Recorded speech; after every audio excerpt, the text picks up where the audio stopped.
Hi there, Malcolm here with my 110th Booktube video, and today I'll be bringing you my August wrap-up and September TBR. Yeah, I'm going to get into a habit of doing those as a double feature, as those videos prove to be a lot more popular than having done them individually. There's a lot of books to get through, so let's get cracking. First book I read this month was Coldbrook by Tim Lebbon. I read this on the beach, and I have done a video telling you all about what I thought of this. So I'll leave a link in the description box if you want to go and see what I thought of that. And the second book I read on the beach in August was Hovercar Racer by Matthew Riley. I've pretty much read everything else by Matthew Riley at this point, but I haven't read his book for younger readers.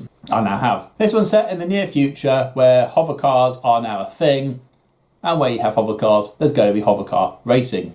And we follow wannabe racer Jason Chase as he goes on various hovercar races in an attempt to be the best. And I must say Matthew Riley did very well with this one. Normally his books are quite adult in nature, they're very violent and bloody, so it'd be easy to assume that a younger reader version would be a lot less interesting because there's a lot less blood and violence. And while the death count is significantly lower, the way he's written this is still high octane, and he's managed to make the races really exciting. Now personally, I've no interest in racing. I went to Silverstone once and was bored out of my brain, but I found this one an interesting read. Yes, a lot of the familiar beats are hit with this sort of book, you know, the underdog, the bully, the cheating, the love interest. So although a lot of it was familiar, it was wrapped up nicely and executed well by it. And after that, I then read Star Wars, The Black Fleet Crisis Book 1, Before the Storm by Michael P. QB McDowell. When we went away on holiday for 2 weeks, I took the entire trilogy to read and got about halfway through the first book. Not a bad Star Wars book per se, but really slow getting into it, totally devoid of any interest or excitement, where the characters that we know and love really didn't behave like the characters we know and love. By this point, Leia is Chancellor of the entire New Republic and a mother to 3, but she's quite uncharacteristically pathetic in this one. All-powerful Jedi Master Luke Skywalker decides he wants to be a hermit because he doesn't want to risk hurting anybody else. He thinks he's too powerful and he should be able to step back from the events of the galaxy. And yet the first sign of trouble is slashing his lightsaber all over the place, chopping off limbs and eviscerating people without even considering a better way of doing it. Han's okay, he doesn't get to do much, and Lando is involved in a mysterious treasure hunt sort of thing, but not enough is given about what's going on there, and he's just there.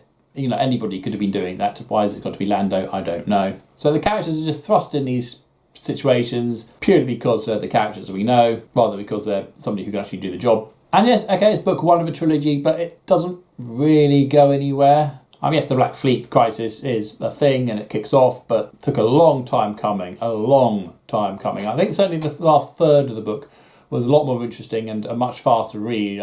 Once I got to that point, I ate through the rest of the book very quickly, but it was such a drag getting to that point. I'm just hoping books 2 and 3 will be easier. So boring, just plain dull. And after that, I then read Buffy the Vampire Slayer, The Xander Years Volume 1 by Keith R.A. DiCandido. Originally on July's TBR, but I ran out a month for that. And this one novelises 3 of the Buffy episodes, which are Xander heavy, and particularly focuses on Xander's love life. So part 1 is Teacher's Pet, when Xander falls for the new substitute teacher, who turns out to be a giant praying mantis. Inca Mummy Girl, where he falls for a reanimated Incan mummy, who sucks the life force out of the living to stay young and pretty. And Bewitched, Bothered and Bewildered, when Xander enlists the help of a witch to cast a love spell on Cordelia, which backfires, and he's then fighting off the affectations of every single female in the town. Each episode is written up nicely, and they're pretty much what the episodes are, so if you didn't like the episode on the screen, you're not going to like it in the book. And there's nothing in the book that wasn't on the screen. There's also with this one a slight attempt to try and stitch the 3 stories together,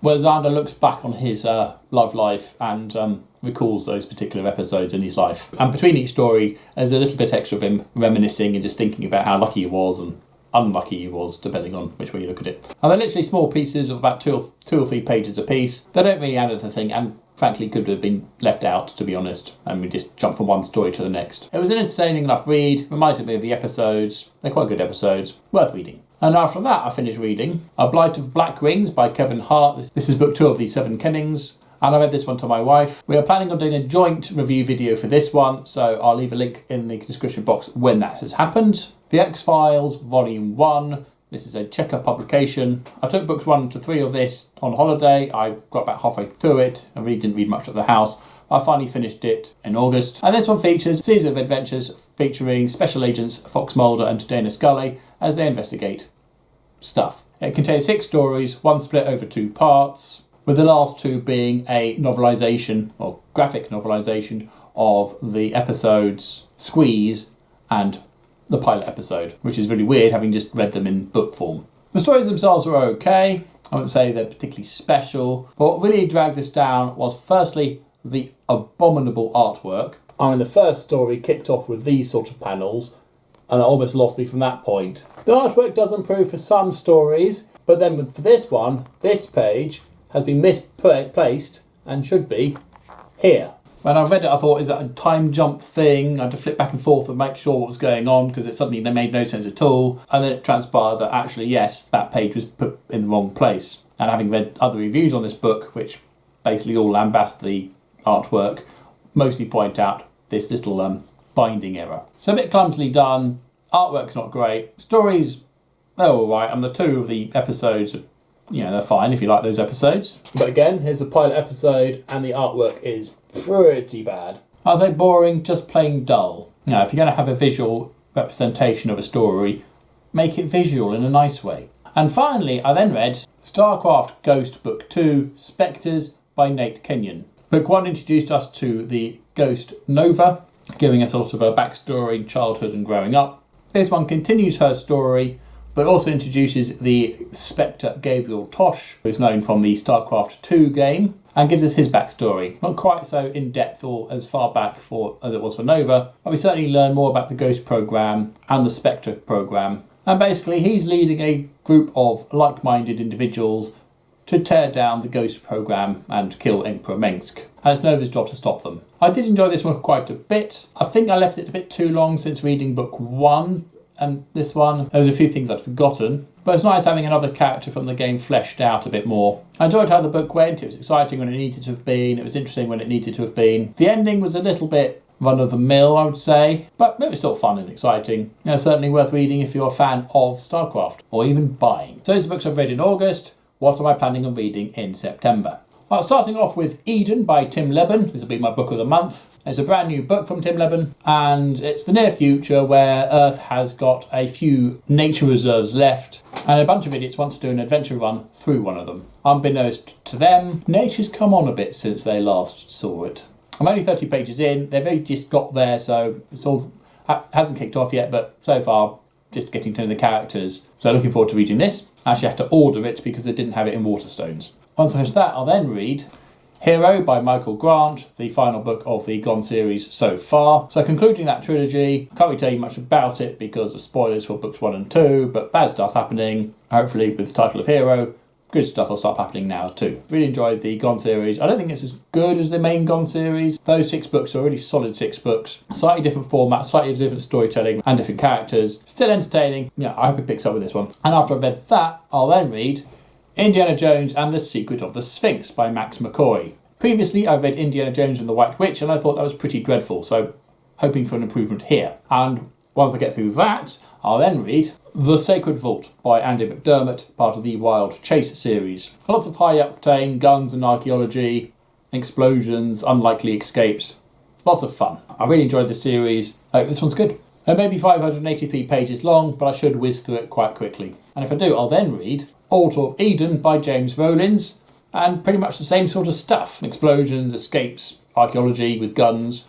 This is another standalone, and the last of the standalones of his that I've got, so I'll be going back to the Sigma Force series once I've finished it. I had it on my shelf a while, really keen to read it. So that's my main book pile. I've got books 2 and 3 of the X-Files graphic novels to get through, hoping for some sort of improvement over book 1. And now we're safely back home again, I can read my Star Wars Legacy series. Having finished reading A Blight of Blackwings to my wife, I'm now reading Charmcaster by Sebastian de Castell. This is book 3 of the Spellslinger series, which follows failed magician Kellen as he goes on the run because he's got a thing with his business partner, a squirrel cat called Orishus, and he just basically goes from one chaotic encounter to the other. Full of really sassy characters who are given a quarter with their words, and a rich and vibrant world. Really enjoying these, and not just because they got sprayed edges, although they do look good on the shelf. And we're already 88 pages into this. I'm still reading to my boys, although not much of that has happened over the holidays. To my youngest, I'm still reading The Last Sky Pirate, a Edge Chronicles book by Paul Stewart and Chris Riddle. And to my oldest, I'm reading Safari Adventure by Willard Price. While boiling the kettle, I'm still reading The Walking Dead, The Road to Woodbury by Robert Kirkman and Jay Bolanzinga. I'm over halfway now, but kettles don't take long to boil. I'm getting there, enjoying it. So there we go, quite an ambitious pile. We're 4 days into September and I'm already 170 pages behind schedule, so I need to pick it up a bit. Well, there you go, I hope you enjoyed that. If you want to share with me your reading lists, either what you've just read or what you're planning to read, then leave a link or a list in the comment section down below.